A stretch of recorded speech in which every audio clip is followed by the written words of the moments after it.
défavorable à la prorogation de l'aide de la transition. Bien sûr, je suis défavorable. Et notre troisième invité, M.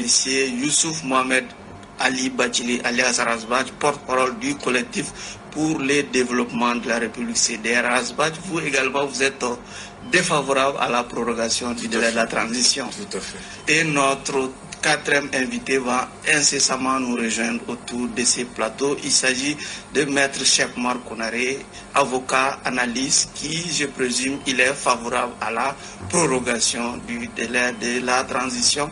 Merci encore une fois et bienvenue à toutes et à tous. Monsieur le ministre, je commence par vous. Quel regard bilan vous portez déjà sur ce qu'on a vu tout au long de cette première manche de la transition?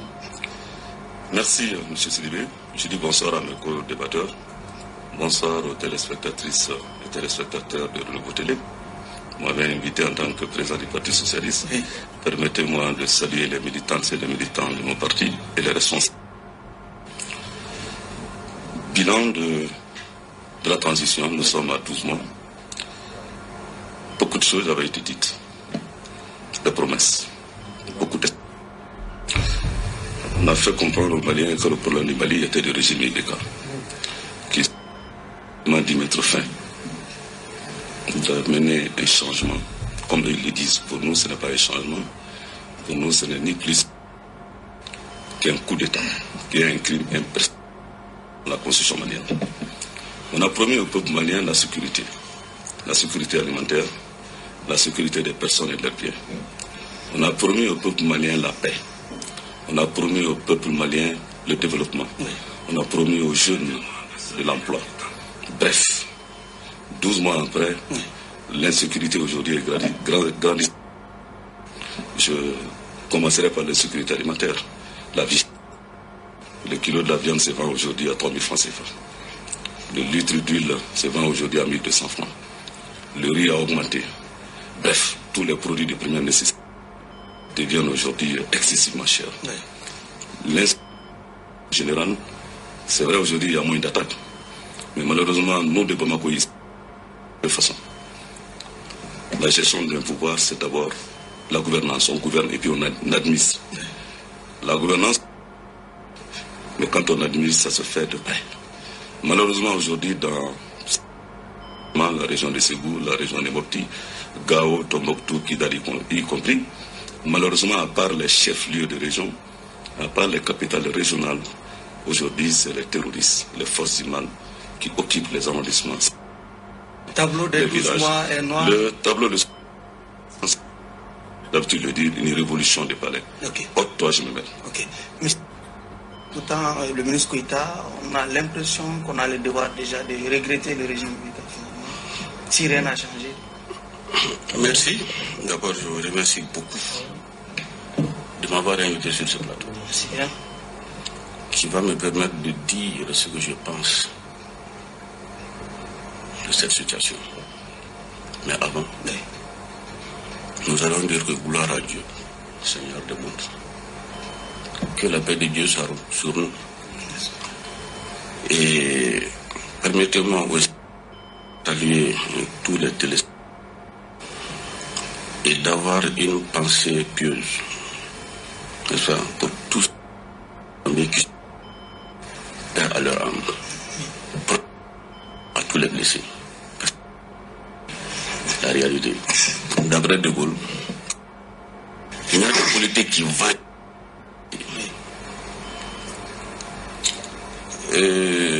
Ce pays-là, nous sommes en train de traverser une impasse grave.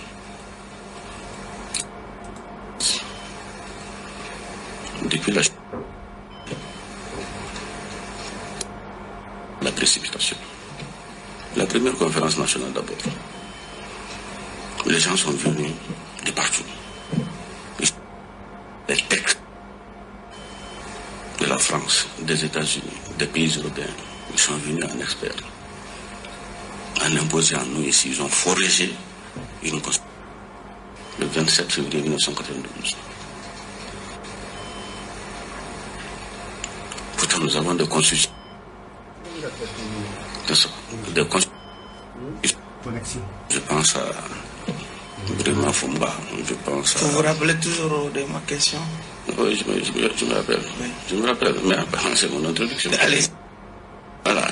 Donc, je disais, je parlais de Brema Fumba, je parlais de Abel Diarra, je parlais de Metako, je parlais de Bachili, et je parlais de Moussa Sissoko, tous journaux, n'est-ce pas, qui ne baisse pas les signes devant qui que ce soit. La convention de 92? Il faisait partie de ceux qui ont rédigé la convention de 92. Ils ont amené deux. C'est vrai que ça a permis de résoudre le problème à cette époque-là, mais dans la précipitation. Il nous a amené, je relève seulement deux tares. Ouais. Le premier, c'est le multipartisme intégral. Ça nous a donné quoi? Plus de 200 partis pour 18 millions d'habitants. N'est-ce pas? Oui. Ça nous a mené quoi encore? La Constitution. Vous parlez du bilan des 12 mois de la transition?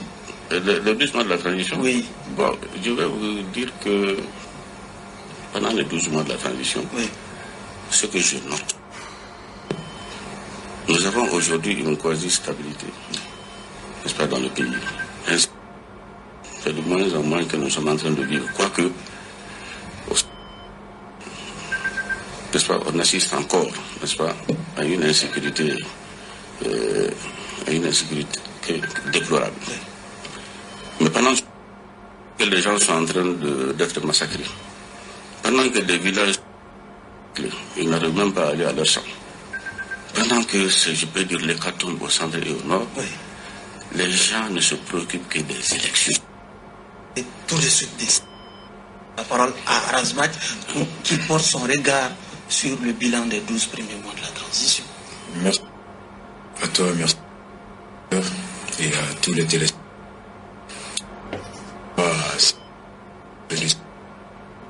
Pour rendre un vibrant hommage à tous pour prier pour le repos de l'âme de ceux qui sont tombés pour la défense de la République.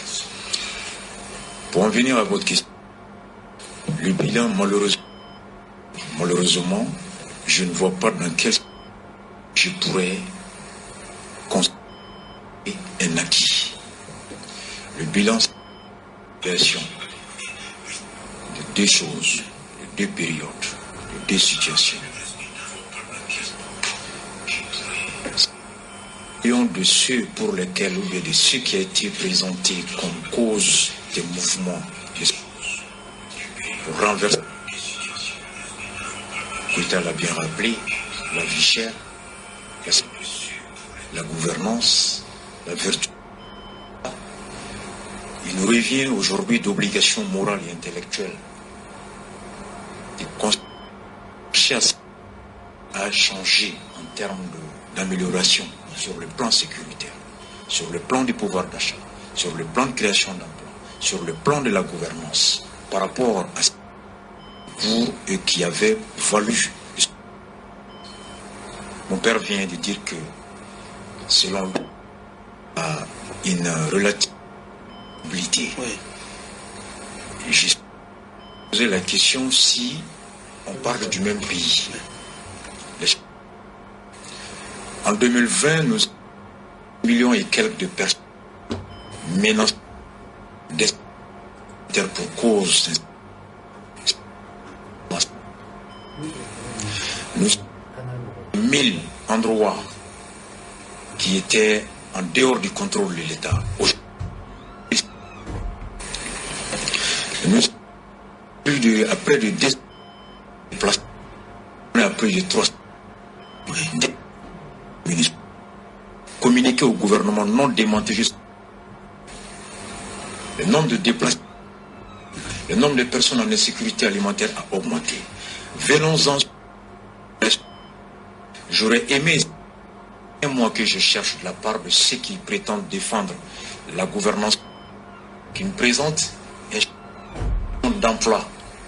Il y a un ministre de création de l'emploi et de... J'en ai pas vu. D'accord. Au niveau du pouvoir d'achat, Koïta en a dit. Il est ainsi.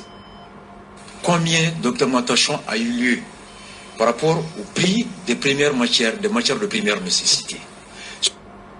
la vertu. Combien n'a pas décrié ici la colonialisation près de nommés à des postes administratifs en lieu et place par l'impôt du pays, des contribuables ici. Aller nommer des colonels pour contrôler la qualité des prix. Combien même le pouvoir, c'était leur argument. D'accord, nous allons... Donc, quand on me parle du bilan, j'aimerais qu'on me dise en quoi le coup d'État a apporté de qualitatif la gouvernance, dans le pouvoir d'achat, combien d'emplois ont été créés, combien de villes autrefois, avant, sont libérées. Et on va vous retourner la parole. Nous l'avions annoncé, Maître Chekmar Kounaré, avocat, il vient de nous rejoindre autour de... Bonsoir. Bonsoir. Maître, juste ce regard bilan sur les 12 premiers mois de la transition, quel est le vôtre? Votre regard sur les bilans des 12 premiers mois de la transition? Je salue tous vos éditeurs ainsi que les invités, Monsieur le ministre Koïta et Rasbash et Toukara. En fait, il est inutile du bilan de au moment où nous parlons. Pour une raison, le peuple a renversé un pouvoir et au lieu de prendre les nouvelles ont refusé de composer au départ avec les forces, notamment le MC, pour se mettre sur le vélo en refusant.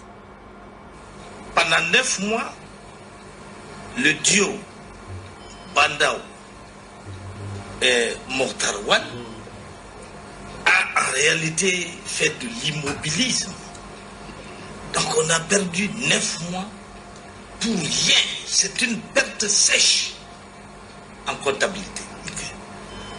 Et quand finalement un deuxième coup d'État a eu lieu, le M5 a eu la primature et d'autres ministères, il faut les regarder maintenant à l'œuvre. Donc le bilan commence à partir du mois de juin. Le bilan, à mon avis, doit commencer à partir de la prestation de Choguel devant le CNT, la présentation de son plan d'action. Et je crois qu'il a été nommé le 7 juillet. Entre juillet et maintenant, ça fait à peine 2 mois et poussière. D'accord. C'est-à-dire que c'est inutile de parler de bilan. D'accord. Voilà. Appartenez à un regroupement qui pense que la transition, aucune prorogation ne doit être accordée à la transition. Quels sont vos arguments? Non, nous estimons d'abord que oui, nous appartenons à un cadre qui s'appelle le cadre d'échange pour une transition réussie, avec le parti de M. Toukara. Voilà pourquoi je suis surpris de sa position ici. Et souvent, c'est ça qui donne l'impression à nos populations d'accorder aucune confiance aux hommes politiques.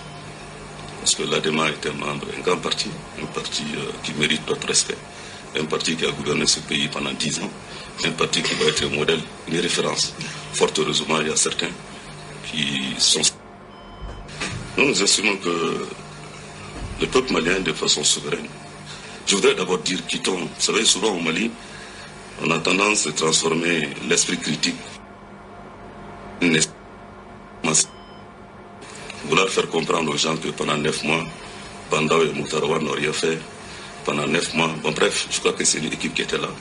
Ce qui est arrivé le 24 mai est arrivé, c'est regrettable. Nous l'avons condamné. Maintenant, c'est une transition. Là pourquoi nous avons dit à l'époque, faisons attention, ne partons pas dans une aventure. M. Kounaré vient de dire que le peuple s'est soulevé. Je crois que même là, relativisons les choses. C'est une partie du peuple. Moi, je suis du peuple, je ne me suis pas soulevé. Je suis démocrate depuis mars 91. Ce qui est constant, ceux qui se sont soulevés ont eu raison du régime Ibeka. Bon, ils n'ont pas eu, ils ont eu raison du régime Ibeka, mais qu'est-ce que M. Toukara ne parvient pas à donner un petit bilan, un petit satisfait de 10 mois. Ça veut dire que ça fait 10 mois de plus. 10 mois de retard, 10 mois de souffrance. Donc je disais que ce cadre, notre cadre est un cadre d'échange.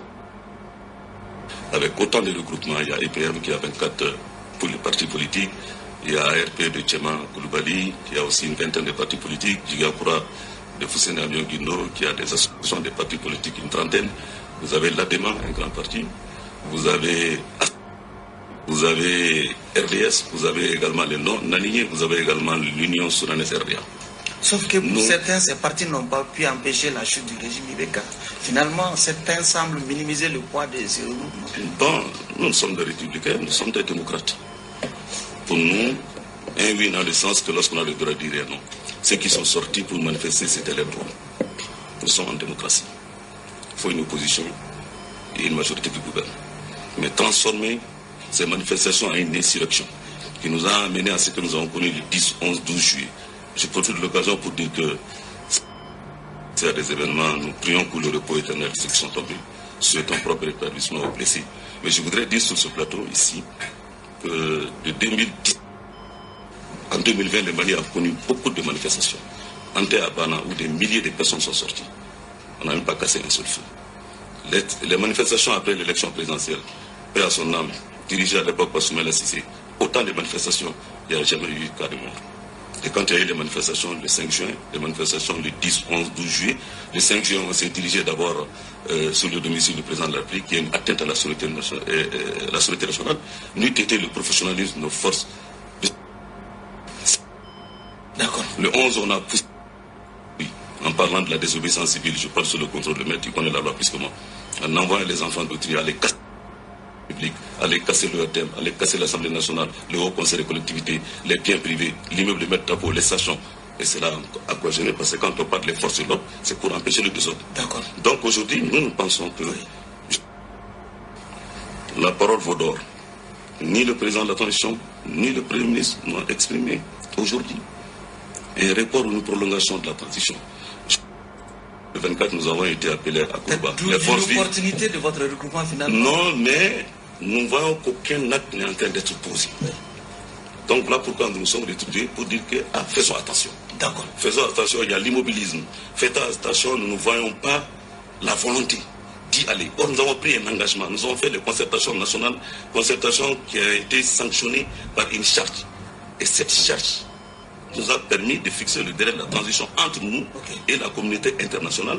Mais bon, donc voilà, aujourd'hui, nous estimons que si nous nous respectons, si nous voulons que le Mali retourne dans le Conseil des Nations, si nous voulons encore, M. Toungara vient de faire le tableau noir tout à l'heure, si nous voulons vaincre l'insécurité, si nous voulons ramener la stabilité, faisons en sorte qui peut le plus, peut le moins. Ceux qui ont pu faire partie du régime doivent pouvoir être capables de retourner, de créer les conditions pour le retour à l'ordre. M. Toungara, si en 12 mois on n'a rien fait, pourquoi renouveler les bails des autorités actuelles? M. Kounare vient de dire qu'il ne faut pas parler de 12 mois. Les autorités qui sont en place, ils sont en place depuis peut-être 4 mois. En 4 mois, il y a des actions qui ont quand même commencé. Notamment la lutte contre la délinquance financière. La lutte contre la corruption, ça s'est déjà commencé. Tous les Maliens, et je pense que tous les Maliens sont satisfaits de cette situation. Et je pense, au-delà de ça, un président de la République, une fois investi à 2/3 de sa, comment on appelle ça, de son fonds de souveraineté pour des actions sociales, c'est quelque chose. Quand le chemin de fer était dans un état désastreux, à travers le chemin de fer, pendant des années, quelqu'un qui vient, il résout ce problème d'un jour demain. Ça aussi. Il faut les... Peut-on parler de bilan? Au contraire, c'est le politique. Je suis politique, il vient de le dire. C'est les politiques qui sont en train de faire en sorte. Sauf que lors de sa prestation de serment, le président de la transition a promis de respecter le délai de la transition. De respecter quoi? C'était un serment, de respecter le délai imparti à la transition. Oui, bien sûr. Vous savez, c'est ce que je dis. Aller comme ça, là, oui. Tu vois, nous n'allons nous acheminer que vers un désastre. Que c'est la victoire pour tout le monde. Que c'est paisible dans des conditions bien organisées, et ainsi de suite. Mais pourvu qu'il y a des élections, En 2018, quand on a demandé à certains regroupements politiques de s'entendre sur un candidat, ils ont été incapables de le faire. Parce que chacun est pressé. Entendre monsieur le ministre, lui regrette le régime IBK. Mais c'est difficile. Complètement tout dans le régime IBK. Dire que ce régime est tombé et qu'on n'a rien vu, rien ne s'est passé, moi en tout cas, franchement ça me dépasse. Qu'est-ce que nous gagnons en prolongeant la transition? Il y a un certain nombre de choses. Les 18 mois étaient faits pourquoi? Pourquoi la transition d'ailleurs? C'était pour forger un succès à partir de quel on allait lever les fondations des Mali nouveaux. Le Mali dont on parle. Il faut mettre tout à plat, il faut résoudre les problèmes. Je dis la constitution du 27 février 1992, il y a des tares. Il y en a cité une. La loi électorale, il y a des tares. N'est-ce pas? Il faut relire, il faut repenser. Il faut apporter des à tous pour que nous puissions aller dans des élections apaisées. Parlons-en. Quels sont les réfugiés qui sont endormis? Sont-ils enrôlés dedans? Les gens qui sont... On les a fait sortir du fichier électoral? Eu l'âge de voter, est-ce qu'ils sont pris en compte dans le fichier électoral? Est-ce informatiquement résolu pour que tout le monde ait confiance à ça? Mais ce travail, au-delà de la Constitution, c'est-à-dire au-delà des réformes institutionnelles, il y a le grand problème de la sécurité. Mais sur quel pourcentage du territoire malien voulez-vous qu'on vote les élections? D'accord. On va parler d'élections. Quel risque nous courons finalement en allant à cette prorogation? Merci. Ta permission. Allez-y. Qui comprennent, on est des collègues de Judita. Je suis vraiment étonné de voir mon grand frère, avocat, expert. Mon père, je peux le comprendre. C'est un homme politique, mais j'attendais beaucoup plus une analyse d'une casquette intellectuelle. Mais le devoir s'impose plus à Maître Konaré. Lui et moi, on est de la société civile. On parle du bilan d'une période. La transition, c'est une période. À vous entendre, c'est comme si quelqu'un venait nous dire que le bilan de IBK commençait par Tatamli. Et après Tatamli, non, par Moussa Mara. Après Moussa Mara, non, par Modibo Keïta.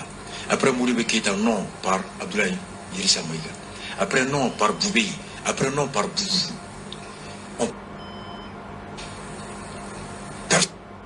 Le 18 août. Vous avez posé la question, le bilan d'une période, la transition. Mais lorsqu'on veut substituer la période à un homme, à la nomination d'un homme à un poste, je suis désolé intellectuellement. La transition ne commence pas par X.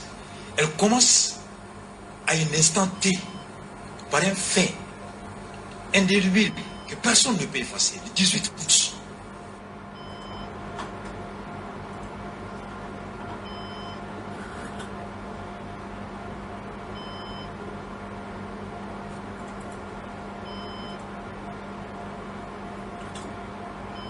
Pas se dédouaner du bilan, puisqu'il revendique lui-même l'initiative et le gros du boulot du mouvement qui a été parachevé par les militaires. Et parce qu'ils n'ont pas eu ce travail préalable avant la mise en place du MCEC. Parce qu'il n'y avait aucun projet. On leur a dit que vous êtes dans un mouvement hétéroclite, non réfléchi, émotionnel, revanchard. Ce n'était pas intellectuellement conçu. Si c'était bien réfléchi, ils auraient su comment ils auraient obtenu la transition et comment ils l'auraient géré. Ils ont été surpris par les militaires. Comme tout mouvement de ce genre, ils réfléchissent, spontanés, mis en branle. Personne ne sait d'où ça vient. J'en suis un témoin. Mahmoud Diko m'a dit chez lui. Il m'a dit, fiston, j'ai peur que quelqu'un devienne de nulle part. Faire partie d'IBK dont on ne sait pas qui il est, sur qui on n'a aucun contrôle, quel est son objectif, c'est ce qui s'est passé. C'était l'une des craintes de Mahmoud Diko. Pendant un an, on en a discuté. C'était un mouvement non réfléchi, spontané, des personnes qui n'avaient rien en commun que la haine rien en commun que la chute de Ibeka. La preuve a été éclatée après leur régime. Quand vous dites qu'il y a M5, vous osez dire que Mamoudou n'est pas du M5, Salia n'est pas du M5, Kaudim n'est pas du M5, Noussar n'est pas du M5, Fomba ne sont pas du M5. Ceux qui ont rejoint, il s'agit de quelle tendance du M5? Est-ce que c'est la tendance Shogel ou Marou qui incarne le M5 seulement? Peut-être le comité stratégique. Le comité stratégique, parlons-en là-dedans. Oui. Salia était là-dedans. Mais il n'était pas le chef. Est-ce que le comité se résume au chef? C'est la question que je te pose. Sauf que le porte-parole du comité stratégique, c'était bien connu, c'était Shogel Kokala Maïga. C'était Shogel qui engageait le comité stratégique. C'est comme si tu me disais que l'équipe de grand jury se résume à toi. Ou si tu me disais que CDR se résume à Rasmus. Sauf que j'ai la légitimité de porter la parole du grand jury. Nous, ce n'est pas le cas. Oui. Donc, ce n'est pas pour moi. Le M5 aujourd'hui, c'est facile de dire qu'on n'était pas au pouvoir. C'était le Mokhtar-Ouane Bandaou. Est-ce que c'est Mokhtar-Ouane et Bandaou qui ont entamé le 5 juin, voire le 12 juin? Non. Les militaires sont venus par suite de quoi? Par suite d'un mouvement enclenché par un groupe qui nous avait fait prétendre, faire savoir qu'ils ont un projet. Choguel l'a même dit sur le plateau. Ils n'ont pas vu venir les militaires.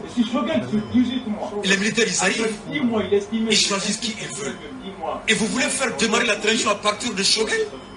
Non, la transition est une question de période. Et si Choguel, sur 18 mois, après 10 mois, le M5 estimait que 10 mois n'ont rien produit, ils auraient dû s'assurer de ne pas chimé entrer là-dedans. L'honnêteté voudrait qu'on reconnaisse aujourd'hui que c'est l'État. Si vous reconnaissez les 10 mois,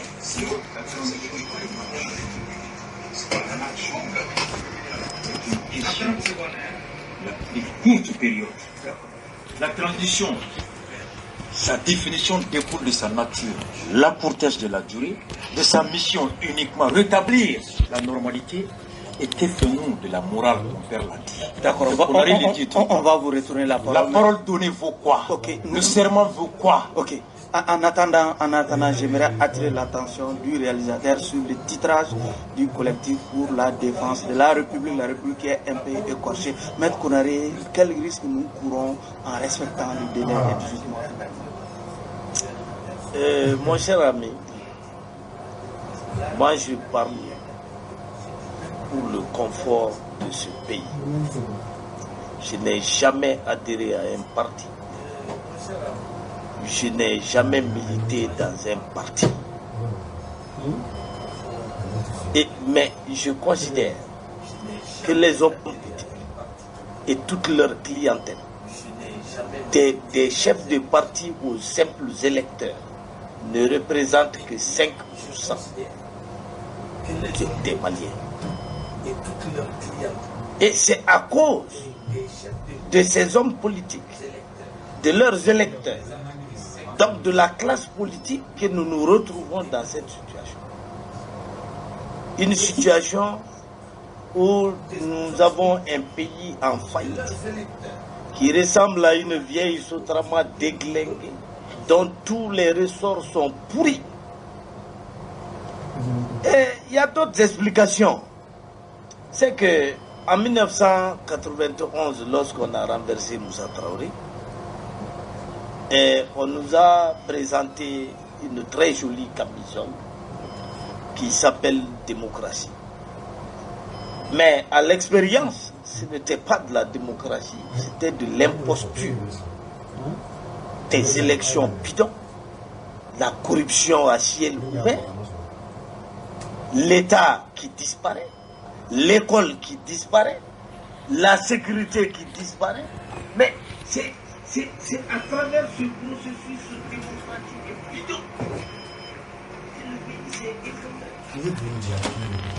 Donc quand le pays s'effondre, qu'est-ce qu'il faut? Il faut le remettre au pays. Et pour moi, dès le premier jour de la transition, moi j'ai demandé. Donc quand le pays s'effondre, qu'est-ce qu'il faut faire? Il faut le remettre sur pied. Et pour moi, dès le premier jour de la transition, moi j'ai demandé que la transition prenne un délai de 3 ans. À l'époque, Assimi n'était pas président. Bandaou n'avait pas été nommé. Moi j'ai demandé 3 ans. Je n'ai pas besoin de l'avis de quelqu'un pour imaginer ce qui est bon pour mon pays. Il faut prendre le temps nécessaire pour faire ce qu'on appelle, ce que certains ont appelé la refondation. Moi, je n'ai pas parlé d'assises nationales de refondation, mais je me suis toujours dit, bien avant, je l'ai même demandé, bien avant le dialogue national inclusif, j'avais dit que le Mali ne ferait jamais l'économie d'une nouvelle conférence nationale. Pourquoi? Parce que finir la notion de démocratie, il faut redéfinir la notion d'État. Il faut redéfinir le concept de vivre ensemble des Maliens. Et c'est à partir de là que nous allons prendre un nouveau départ post-Bole, c'est-à-dire un départ différent de celui que nous avons pris après le discours de la Bole de François Mitterrand. Il nous faut réinventer la démocratie pour pouvoir la pratiquer. Parce que la démocratie dont nous avons hérité de la France est une démocratie bidon. Maître, impossible d'organiser. Pour deux raisons. Notre peuple est majoritairement pauvre. Notre peuple est majoritairement analphabète. Vous ne pouvez pas, dans ces conditions-là, sans réforme profonde, demander que la démocratie s'installe. Ok. Maintenant, vous demandez pourquoi est-ce qu'il faut respecter les délais, pourquoi est-ce qu'il ne faut pas respecter. Qui a fixé ces délais? C'est la CEDEAO qui est venue ici faire du marchandage. Entériné par les assises.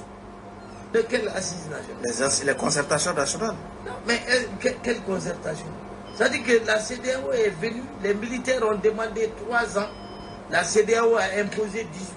La CEDEAO en avait demandé 12. Très bien, 12 donc mois. les 18 mois ont été établis, mais moi je trouve que c'est suicidaire de respecter un délai pareil. Pourquoi on le respecterait d'ailleurs? Aujourd'hui, la Guinée a fait son coup d'État, qu'est-ce que la CEDEAO a fait? En dehors d'un petit communiqué de la Guinée. Nous n'avons pas à nous sentir tenus par des délais. Ce que nous devons considérer, c'est l'intérieur supérieur de la nation. Quelles sont les réformes qui doivent être faites? Quel va être leur impact sur notre futur? D'accord. Et quel temps ça va prendre? C'est un nouveau temps qu'il faut renégocier. Ok. Pas nous plier à ces délais fantaisistes de 18 mois fixés par la CEDEAO, qui, le signal, n'a même plus la capacité d'imposer un embargo au Mali. Monsieur Koïta, est-ce qu'il n'est pas objectif de demander à un gouvernement qui a un tableau si noir en termes de bilan, d'organiser des élections libres et crédibles dans 6 mois? Mais je voudrais Ce n'est pas trop demandé? Moi, je pense que quittons le populisme, la démagogie. Au Mali, c'est ça. Les hommes politiques sont devenus un fonds de commerce pour certains. Nous sommes des hommes politiques. Ne peut pas être homme politique qui le veut. Et ceux qui ont choisi d'être la société civile, personne ne les a forcés. Et je suis sur le verre à moitié plein, maintenant à moitié vide.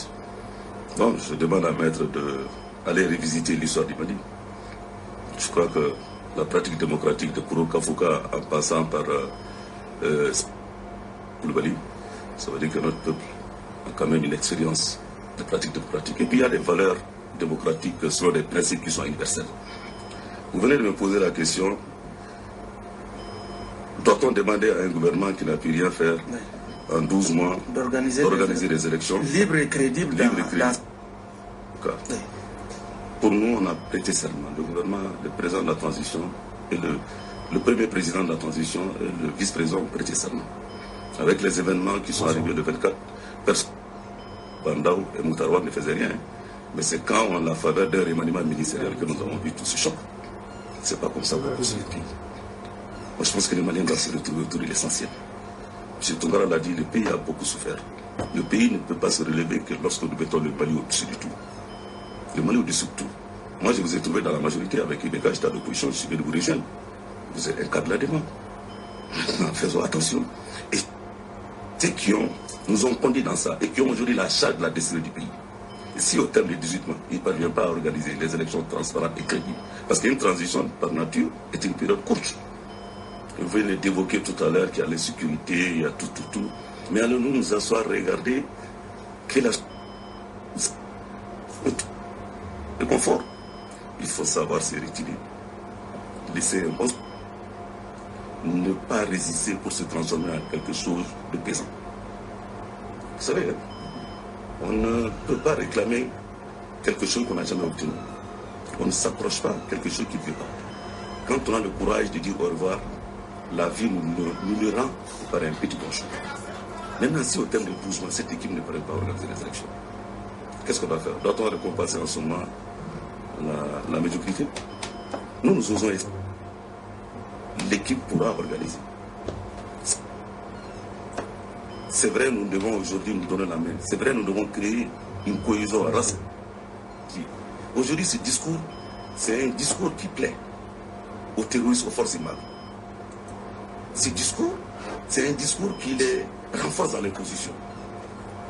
Parce que ça prouve qu'ils peuvent tenir, sinon prendre le pays en otage. S'ils ne retournent pas dans le concept des nations, dire que non, c'est la CEDEAO qui nous impose. J'ai même entendu certains dire que, ouais, quand le Malien, quand tu lui dis le plat et l'honnêteté ou la bravo, il préfère juste ça. Aucun pays ne peut vivre aujourd'hui en passé. Ce n'est pas possible. Nous sommes membres de ces organisations, nous sommes membres de la CEDEAO, nous sommes membres de l'Union africaine, nous sommes membres des Nations Unies, nous avons convenu entre nous, nous avons convenu avec la communauté internationale, les 6 mois qui laissent, travaillons. Allons-y aux réformes minimales. On parle de refondation, ceux qui veulent refonder le Mali.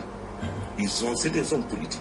Ils n'ont qu'à faire un projet de société pour aller aux élections et si le peuple les fait confiance. Je viens d'entendre ici que notre constitution de 91 a été rédigée par des Français, ceux qui ont rédigé la constitution de 91. Vous l'avez cité, il y a Maître Bachili, il y a Maître Tapo, il y a Madame Manas, il y a Professeur, il y a Karim, il y a également Maître de Madjalo. Peut-être qui tombent sur la genre de discours pour avoir les faveurs de la foule, nous ne ferons pas avancer. Ces discours ne nous feront pas avancer. Nous estimons aujourd'hui que retournons à la normalité constitutionnelle. Est-ce que vous n'avez pas plus de problème avec le messager que le message final? Non, pas du tout, pas du tout. La transition a été fixée à 18 mois. Si nous ne nous organisons pas à respecter ce délai, nous risquerons de mettre la communauté internationale sur notre dos. Quand on est loin de la toilette, on ne sent pas souvent son odeur. Ceux qui sont en train de parler, on a tous ces pays pendant 30 ans, on était tous là. Hein. C'est vrai, nous avons des problèmes. Il ne s'agit pas de pointer du doigt ce qui ne va pas. C'est comment proposer des solutions. Comment proposer des solutions? Les solutions, aujourd'hui, tout augmente. Les taxes ont été multipliées par 2 pour certains produits, pour certaines factures. Ce choix est extrêmement difficile. Et puis nous ne sommes pas sûrs. Mais dire que si nous prolongeons la transition de 6 mois, d'1 an, de 2 ans, on pourra circonscrire les sécurités, c'est notre choix le plus absolu. D'accord. C'est notre choix le plus absolu. Okay. Mais pour populistes, disons-nous que nous sommes tous de passage sur le Mali-Reste. Travaillons à ramener la sécurité, travaillons à ramener la stabilité, travaillons main dans la main et quittons le confort personnel. D'accord. Moi, c'est ça mon problème. Ok. Monsieur Toumbara, les positions semblent visiblement tranchées de part et d'autre. Finalement, quel cadre finalement pour trancher la question de proroger ou pas? J'aimerais savoir. Les assises nationales? J'aimerais savoir. Manifestant dans sa fougue intellectuelle dit qu'une transition se veut courte. On dirait que lui, il pense peut-être que la transition même n'était pas nécessaire. Qu'est-ce que cela veut dire une transition courte? Ça doit prendre combien de temps? Tout là ne règle rien. Il faut regarder les réalités en face. Les questions pour la refondation du Mali ne sont pas opérées. Faire les élections, est-ce accepter les résultats de ces élections? C'est la question que je me pose. La deuxième chose, je suis politique, tout le monde adhère à un parti politique à un moment donné. Mais sur ce plateau-là, puisque vous m'avez vu parler à Kita, je parlais au nom de Fusi Mali. c'est un front uni pour la stabilité, n'est-ce pas, de l'intégrité du Mali. Front uni pour la sauvegarde de l'intégrité du Mali. C'est un mouvement qui a été créé il y a longtemps. Je peux dire depuis Aguelhok. Mais moi, je n'ai adhéré que maintenant. Aguelhok, pourquoi? Parce que c'était le désastre pour nos militaires. Des femmes et veuves, des enfants orphelins. Donc, alors que c'est la grande muette, ils ne parlent pas. Fiji a été créé à cette époque pour dire qu'ils vont parler au nom de ces gens. C'est la question. C'est la question. Oui. Je dis il faut regarder les réalités en face. Il faut mener absolument ces réformes. Comment convaincre les Kouïtas? Mais vous savez, hein, c'est un passage obligé de faire ces réformes-là. Sinon, faire les élections dans... c'est conduire le pays dans les masses. Il y a des gens qui gagnent à cette élection. N'est-ce pas? Moi, je pense que c'est ça. Hein? Bon, moi, je ne sais pas si ils gagnent. Il y a plusieurs catégories de gens qui ne souhaitent pas que la transition se prolonge. La première catégorie, ça c'est des gens, leur stratégie, c'est toujours s'opposer au régime en place pour mener ensuite leur opposition avec des postes administratifs. Il y a des gens comme ça. La deuxième catégorie, c'est des petits partis. Comme il y a 200 partis dans le pays qui a été généré par cette fameuse constitution, pour moi, qui n'est qu'un copier-coller, quoi qu'on dise, même si vous avez dit ce que vous avez dit, il y avait un grand nombre de gens de l'extérieur qui ne connaissent pas le Mali qui étaient là, qui en ont imposé. Ils ont fait du copier-coller. Le fondement de tout pouvoir au Mali, c'est la Constitution. Tout le monde doit respecter la Constitution, comme on dit. N'est-ce pas?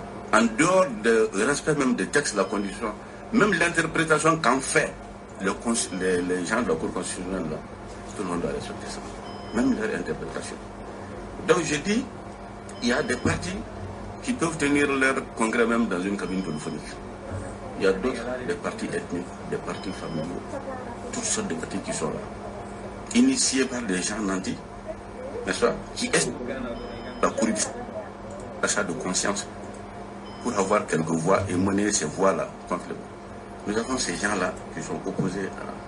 Il y a d'autres, n'est-ce pas, qui ont été aux affaires pendant longtemps, qui voient maintenant que la lutte contre les détournements a commencé, et qui ont peur du parquet. Et ils ne veulent pas que... Qui soutiennent la prorogation. Je parle de ça, ceux qui soutiennent la prorogation. Je parle de ceux qui nous soutiennent. Ceux qui soutiennent la prorogation. Oui. Alors, non, rien. Une fois, ils n'ont rien à se reprocher. Ils n'ont rien à se reprocher s'ils n'avaient pas trouvé la prolongation. S'ils n'avaient pas soutenu la prolongation. Il faut prolonger cette affaire pour que les réformes puissent se faire et que les élections puissent s'organiser dans de bonnes conditions. D'accord. À la base, finalement, s'il ne faut pas donner la parole aux Maliens pour qu'ils c'est définitivement la question. Les assises nationales ne sont pas finalement européennes pour trancher la question. Ni M. Kounari, ni mon père n'ont pu et ne peuvent par honnêteté dire qu'une transition est égale à un mandat.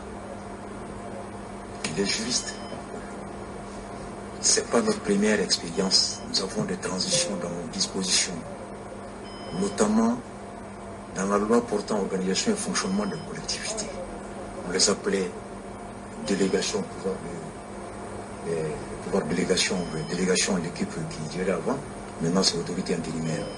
En droit des affaires, le juge a la compétence d'entreprise de nommer des administrateurs judiciaires et qui ont deux missions. La première, c'est de très courtement rétablir carrément toute la société. Il faut un mandat. Une transition à un mandat. On parle de refondation. Mais parlons-en. Ça veut dire quoi la refondation? Repense. Repense.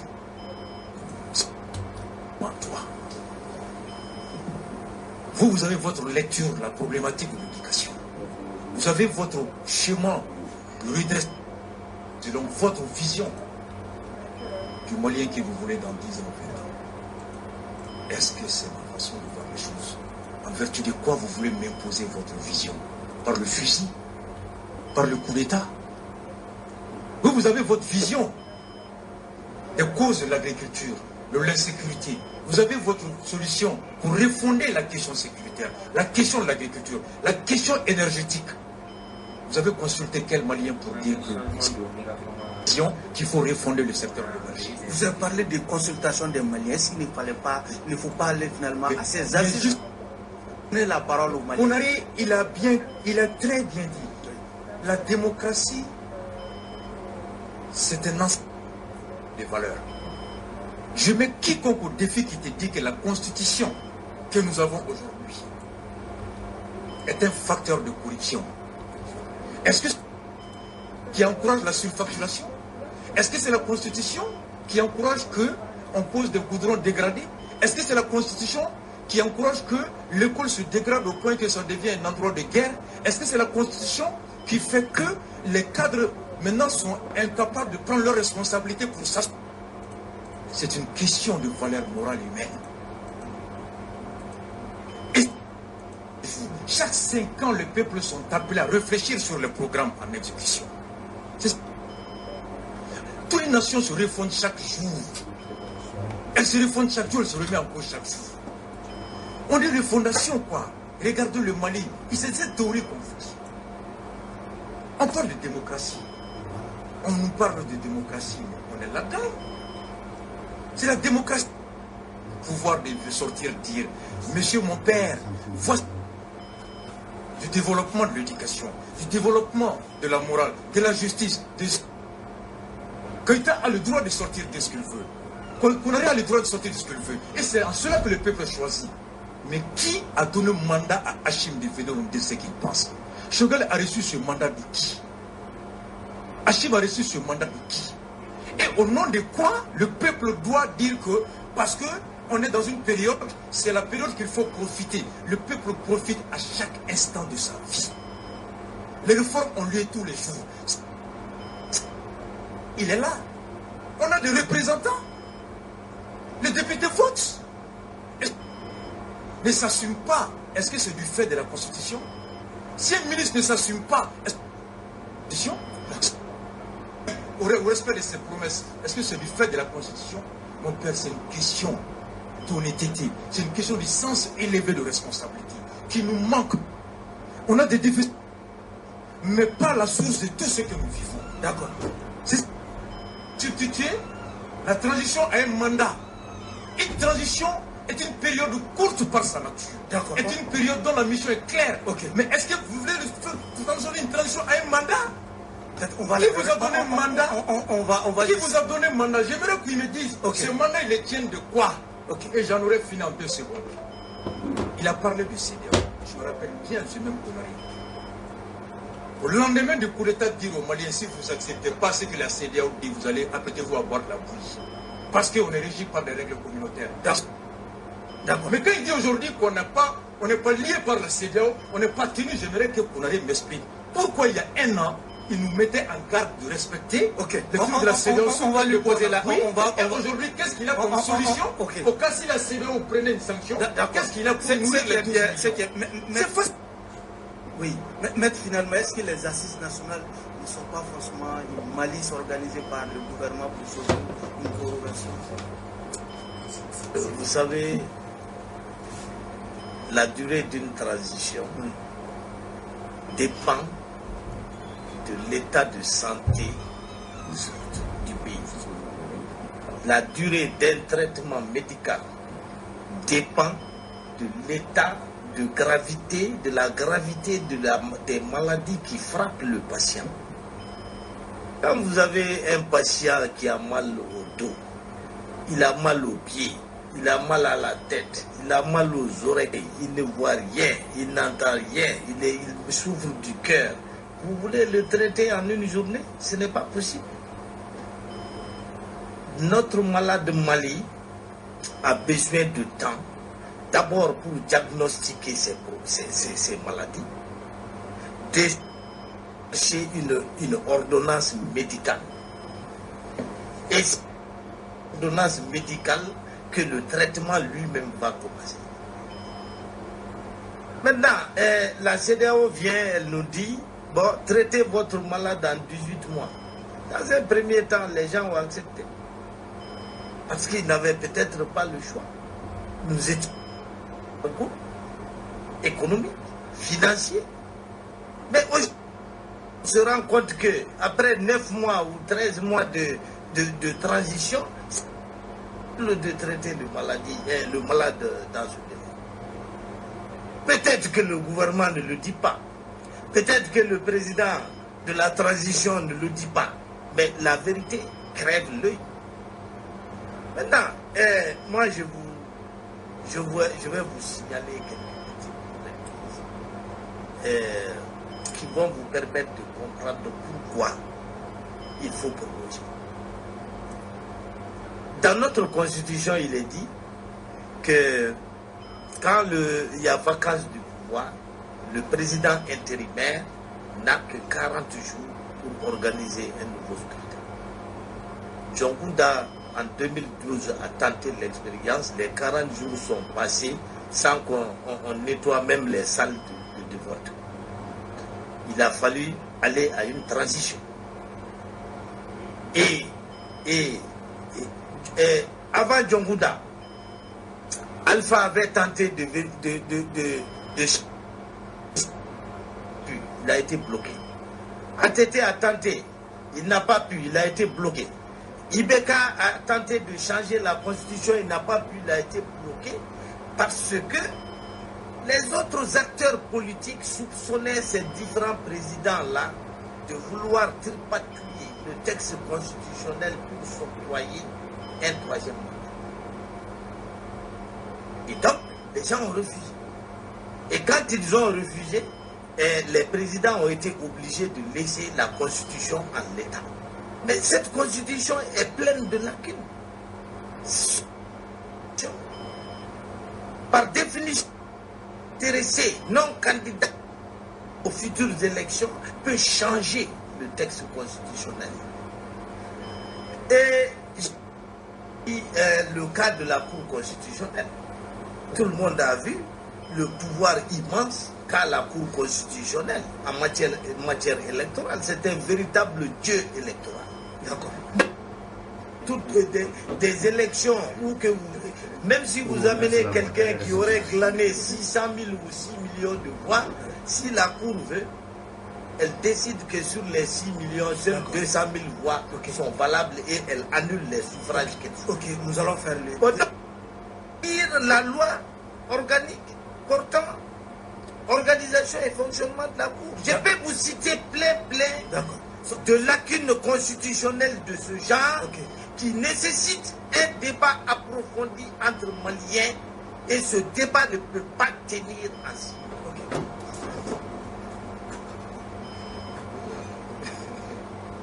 D'accord. Moi je dis qu'il faut être en phase avec la réalité du moment, il faut regarder l'état de notre pays. Ça c'est important, j'insiste là-dessus. Il faut regarder l'état de déliquescence de notre pays. Faire les élections aujourd'hui, ça nous amène nulle part. Quelle contestation, quelle impasse, quelle hécatombe pour le pays. J'ai parlé au nom de Fusil Mali. Je ne suis pas là au nom de la demande. Je suis au nom de Fusil Mali. Qui se veut un rempart contre les gens qui veulent pousser vraiment à la dérive. Ce que je vais dire, le Mali est un grand pays. Je vais aller vite. Lui, il a dit, il a cité des empires, des royaumes, de tout ce qui s'enfuit. Il y a eu beaucoup d'empires, beaucoup de royaumes dans ce pays. Mali.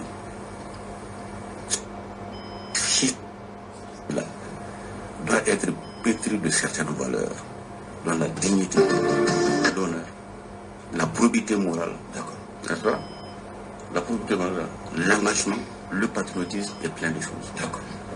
Aujourd'hui, l'argent, il ne mise que sur les achats de conscience pour ce qui sert à la tête du pays. D'accord. Par rapport à ça. Mais, vous avez dit derrière moi. 30 secondes, c'est 30 secondes. Bon, dans ce que je vais dire, nous, au niveau de Fusil Mali, nous avons lancé une pétition pour recueillir des signatures. On veut 5 millions au plus pour montrer que la prolongation de la transition, c'est ça la number one. D'accord. Monsieur Koïta, vous avez 30 secondes. Oui, bon, moi je souhaiterais que les Maliens mettent le Mali au-dessus de tout et qu'on soit des modèles, des exemples. Nous sommes un parti qui a quand même des conseillers dans 5 régions du Mali et un député à l'Assemblée sortante. Et nous savons également que le Mali ne se fera que par les hommes, pas les textes. L'homme c'est la valeur, l'homme c'est la morale, l'homme c'est l'éthique, l'homme c'est la vertu. Moi je ne peux pas être membre des partis et venir sortir que parce que mon parti a pris l'opposition, traiter le président de mon parti de voleur et que voilà pourquoi il est pressé d'aller aux élections. Je crois que nous qui avons décidé de nous retrouver dans un cadre d'échange pour une transition réussie, nous que les Maliens se retrouvent. Nous n'avons aucune animosité contre le président Assimi, le Premier ministre, ni personne. Nous avons pris des engagements, respectons nos engagements. Les problèmes, il y en a, les problèmes, il y en aura toujours tant que l'homme vit. Aujourd'hui, vouloir faire comprendre ceux qui, peut-être, c'est ceux qui se sentent un peu, qui sentent de l'odeur, qui veulent maintenant rejoindre la transition pour se sécuriser. La lutte contre la corruption est un processus. Personne ne peut dire qu'il a pu éradiquer la lutte contre la corruption. C'est un processus. Mais il faut que les Maliens se retrouvent autour du Mali. On se retrouve pour le Mali. On remet au peuple malien sa souveraineté. Pourquoi empêcher au peuple d'exercer sa souveraineté? Il a parlé de la Constitution. L'article 26 de la Constitution dit que la souveraineté appartient au peuple. Il l'exerce à travers ses représentants ou par voie référendaire. Aucun individu, aucune fraction du peuple ne peut s'en attribuer l'exercice. Nous n'avons pas demandé plus, nous n'avons pas demandé moins. Nous avons dit, mettons-nous autour de la table, organisons les élections, amorçons la dynamique du retour à l'ordre constitutionnel. Ce qui sera bien pour le Mali, ce qui sera bien pour les Maliens et ce qui va nous permettre de continuer cette lutte pour avoir raison des forces humaines. Voilà. Vous avez 30 précieuses secondes. 30 précieuses, 3 phrases, 4 phrases. Une, tout ce que M. Konaré a dit sont des choses avec lesquelles tout le monde était d'accord d'opérer les réformes à l'entame de la transition. 2, je n'ai entendu nulle part que opposer Bandaou et Mokhtar Ouane aux militaires. 3, elle s'est trompée pour aller replacer l'attaquant à la défense qui a des buts, alors que c'est ce qu'il faut attaquer. 4, jamais fini, oui. Pour dire que qui a échoué pendant 9 mois, quelle confiance peut-on encore lui accorder? D'accord. Maître, vous avez 20 secondes. Allez-y, ça c'est inéquitable.